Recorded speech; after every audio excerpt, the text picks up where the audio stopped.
نحمده ونصلي على رسوله الكريم اما بعد فاعوذ بالله من الشيطان الرجيم بسم الله الرحمن الرحيم محترم اور مکرم معزز سامعین کرام، اسٹیج پہ جلوہ فروز علماء کرام، شعراء اعزام خطبہ کرام، آگے بیٹھے ہوئے سامعین حضرات، گھر میں بیٹھ کر سننے والی پردہ نشین خواتین و حضرات، السلام علیکم ورحمۃ اللہ وبرکاتہ۔ میرے عزیز دوستوں اور بزرگوں، میں آپ کا زیادہ وقت ضائع نہیں کرنا چاہتا، بلکہ بہت ہی مختصر وقت میں مختصر باتیں کر کے اپنی جگہ لوں گا۔ حضرات گرامی، اسلام کے تعلق سے ایک بات ہمیشہ سے کہی جاتی رہی ہے کہ اسلام کی فطرت میں قدرت میں لچکتی ہے، جتنا ہی دباؤ گے اتنا ہی ابھرے گا۔ جس دن سے اسلام اس دنیا میں آیا ہے، اس دن سے لے کر آج تک دشمنان اسلام نے مذہب اسلام کو ختم کرنے کے لیے، مذہب اسلام کو دنیا کے سفید ہستی سے ہمیشہ ہمیشہ کی طرح مٹانے کے لیے طرح طرح کے ناپاک منصوبے اور سازشیں کرتے رہے، لیکن مذہب اسلام آج سے 1400 برس پہلے بھی زندہ تھا، آج بھی زندہ ہے اور تا قیامت زندہ رہے گا انشاءاللہ تعالی۔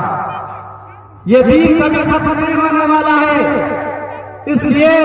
کہ اسلام صرف مسجد کے میناروں سے بلند ہونے والی آواز کا نام نہیں ہے، اسلام صرف قرآن خوانیوں میں پڑھے جانے والے قرآن کا نام نہیں ہے، اسلام صرف ان چھوٹے بڑے دینی جلسے جلوس میں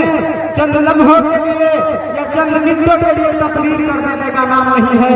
بلکہ اسلام وہ دین حق ہے کہ جس دین کو بھیجتے وقت اللہ رب العزت نے قرآن کریم میں ارشاد فرمایا کہ ان الدین عند اللہ اسلام، کہ بے شک اللہ کے نزدیک دین اسلام ہی ہے۔ اس لیے جب تک یہ دنیا قائم رہے گی، یہ دین ابدیت میں رہے گا، ابدیت میں یہ دین کبھی ختم نہیں ہوگا۔ یہ دین ختم ہوگا تو قیامت آ جائے گی، جب اس دین کے کلمہ پڑھنے والے لوگ جب اس دنیا میں نہیں رہیں گے، جب اس سرشٹی کے رچیتا وِدھاتا کے وندنا اور پوجا کرنے والے لوگ جب اس دھرتی پر نہیں رہیں گے، یہ دنیا انسانوں کی آباد نہیں رہے گی، بلکہ ایک سورہ اسرافیل پھوٹا جائے گا اور قیامت آ جائے گی۔ اس لیے اگر اس دنیا کی سماعت ہے، اگر اس دنیا کی خوبصورتی ہے، اگر اس دنیا کی حسن و جمال ہے، تو اسلام کی بنیاد پر اگر آج دنیا کے اندر انسانی بقا کے لیے تحریکیں چل رہی ہیں تو اسلام کی بنیاد پر، اگر آج دنیا کے مختلف ملکوں میں ڈیفینس کے شعبے قائم کیے گئے ہیں تو اسلام کی بنیاد پر، اگر آج دنیا کے اندر اگر دنیا نے اپنا رشتہ علوم کے ساتھ جوڑا ہے تو اسلام کی بنیاد پر، اس لیے کہ پہلی وحی اقرا باسم ربک الذی خلق سے شروع ہوتی ہے کہ اطلب العلم ولو کان بالسین، کہ علم حاصل کرنے کے لیے، ایجوکیشن پراپت کرنے کے لیے، شکشا گرہن کرنے کے لیے اگرچہ تمہیں چین بھی جانا پڑے تو جاؤ، لیکن تعلیم حاصل کرو، ایجوکیشن پراپت کرو، شکشا گرہن کرو، اور پھر آگے فرماتے ہیں کہ اطلب العلم من المہد من الحد، سیکھ لے education from cradle to grave, ماں کے گود سے لے کر قبر کے گود تک علم حاصل کرو، زندگی کے آغاز سے لے کر زندگی کے اختتام تک علم حاصل کرو، زندگی کے چراغ روشن ہونے سے لے کر زندگی کے چراغ گل ہونے تک حاصل کرو۔ اس لیے ہنومان نگر کے غیور مسلمانوں، ہنومان نگر کے غیرتمند نوجوانوں،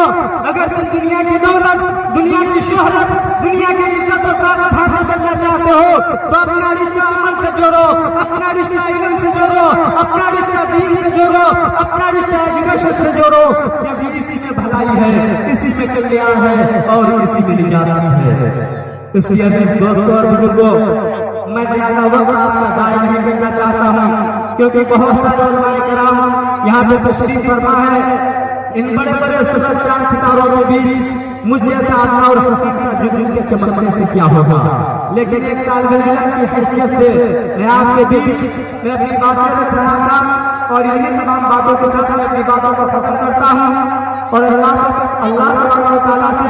یہی امید کرتا ہوں کہ اللہ تعالیٰ ہم سب کو کہنے سے زیادہ عمل کرنے کی توفیق عطا فرمائے۔ آمین و آمین۔ الحمدللہ رب العالمین۔